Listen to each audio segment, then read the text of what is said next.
Existem aproximadamente 200 milhões de pessoas vivendo nas Américas que se identificam como afrodescendentes. Muitos mais vivem em outros lugares do mundo, fora do continente africano, seja como descendentes das vítimas do tráfico transatlântico de escravos ou como migrantes mais recentemente. Estas pessoas constituem alguns dos grupos mais pobres e marginalizados.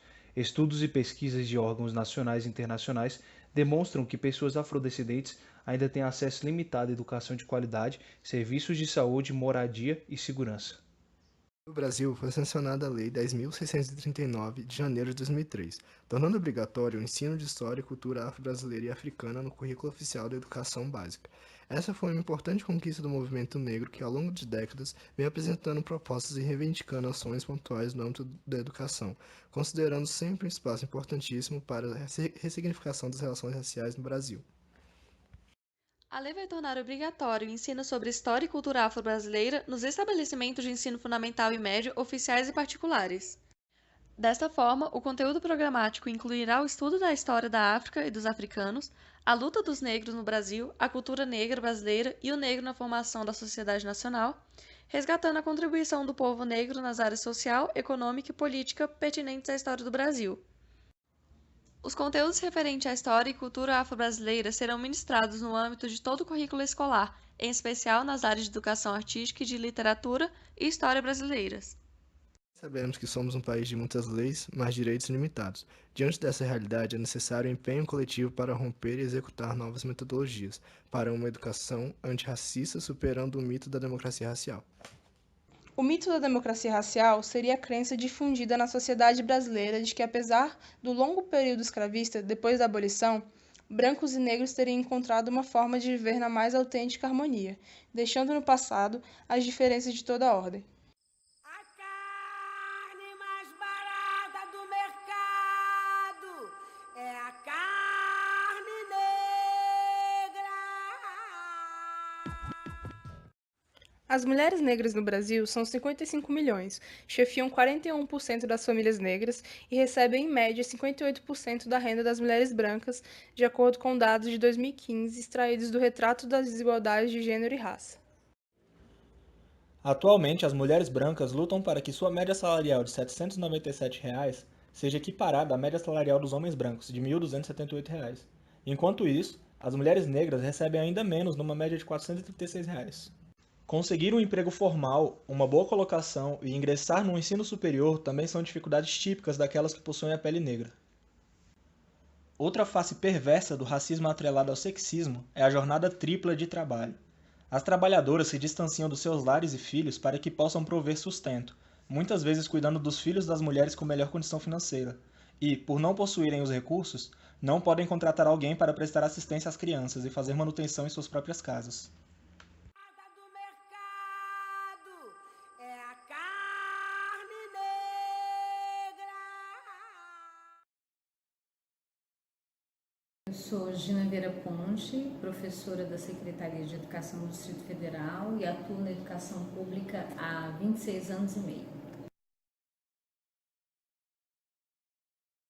Eu decidi me tornar professora porque eu vivi uma experiência pessoal de muita transformação a partir da educação. Eu tive a bênção de ter pais que valorizavam muito a escola, apesar de não terem tido acesso à educação formal. Meu pai não era alfabetizado, minha mãe só estudou até a 4ª série primária, mas eles me fizeram acreditar que a educação mudaria a minha história. Então, eu vivi essa experiência de transformação a partir da educação e desejei poder ser agente de mudança, permitindo que outros jovens, outras crianças, a partir do meu trabalho, também vivessem uma experiência de transformação.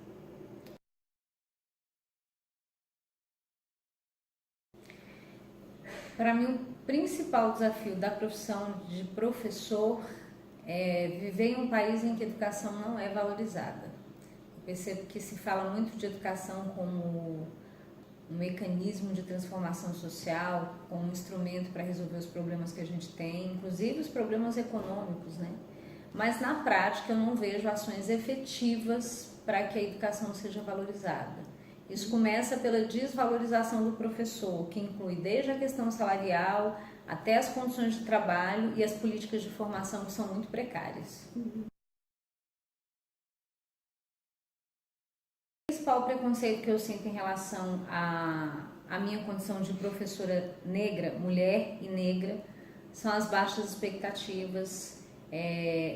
Muitas vezes as pessoas subestimarem o seu trabalho, acharem que porque você é mulher e negra, o trabalho que você está fazendo não deve ser tão bom nem tão relevante. Esse é o primeiro ponto.